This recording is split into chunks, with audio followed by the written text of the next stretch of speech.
วัดวรเชษฐารามเป็นวัดร้างอยู่ในตำบลประตูชัยจังหวัดอยุธยาจากทางเข้าจะเห็นวิหารไม่ใหญ่พระอุโบสถไม่มีหลังคาและพระประธานองค์ใหญ่สวยงามด้านหลังจะเห็นพระเจดีย์ที่สันนิษฐานว่าเป็นที่เก็บพระอิฐของสมเด็จพระนเรศวรในอดีตเคยเป็นพระอารามหลวงสร้างโดยสมเด็จพระเอกาทศรสเพื่อเป็นอนุสรณ์แด่พระเชษฐานั่นก็คือสมเด็จพระนเรศวรนั่นเองและเดิมวัดนี้มีชื่อว่าวัดเจ้าเชษฐ์ซึ่งเจ้าเชษฐ์ก็หมายถึงเจ้าพี่ที่เป็นผู้ชายจากบันทึกของวรรณวลิตทำให้รู้ว่าวัดนี้เป็นหนึ่งใน3วัดที่เป็นพระอารามหลวงในสมัยพระเจ้าปราสาททองและมีเหตุการณ์สำคัญเกิดขึ้นที่เกือบจะทำให้พระเจ้าปราสาททองประหารชาวฮอลันดานั่นก็คือเหตุการณ์ปิกนิกนั่นเอง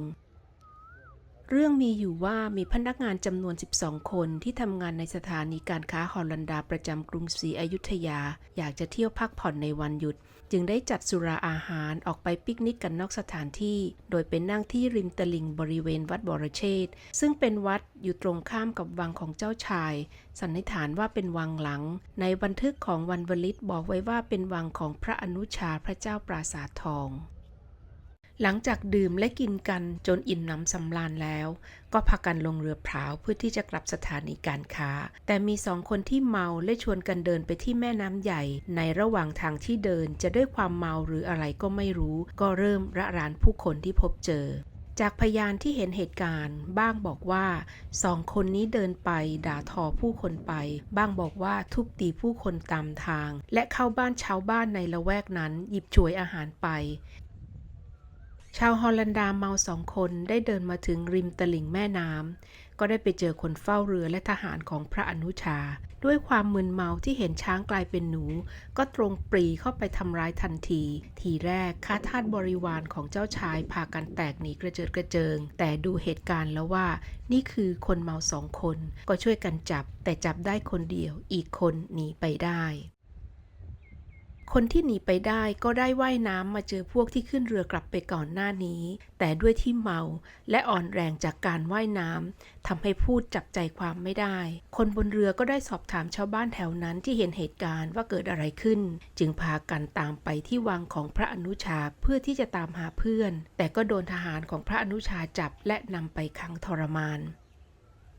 จากที่รู้เรื่องสถานีการค้าฮอลันดาได้มีความพยายามที่จะช่วยเหลือพนักงานของพวกเขาแต่ประสบความสำเร็จแค่ไม่ให้โดนทรมานเท่านั้น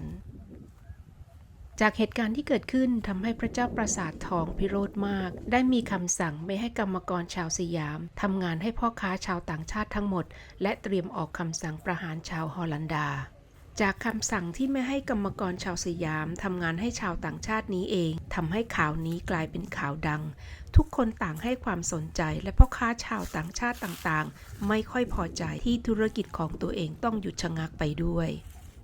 วรรณวลิตซึ่งเป็นหัวหน้าสถานีการค้าฮอลันดาในขณะนั้นก็ได้วิ่งเต้นด้วยการเข้าไปหาพระยาพระคลังหาพ่อค้าแขกหมัวที่มีอำนาจในเวลานั้นและอีกหลายๆคนเพื่อที่จะปลดปล่อยลูกน้องจากความตายนี้